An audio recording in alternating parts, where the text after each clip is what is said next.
Hello guys, আজি বগৰী খাইছোঁ। এয়া জলকীয়া সতি চাহ লওক। এয়া পিনি জলকীয়া দেখিছে? ইস একদম খাবলৈ মন গৈ আছে। আজি খাইছোঁ। টেঙা হয় একদম জ্বলাও লাগিছে অকণমান।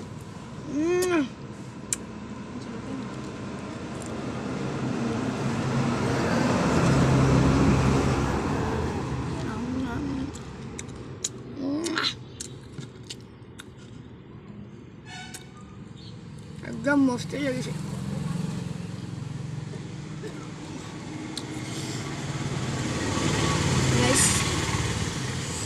এয়া দেখিছে? এয়া খাইছোঁ।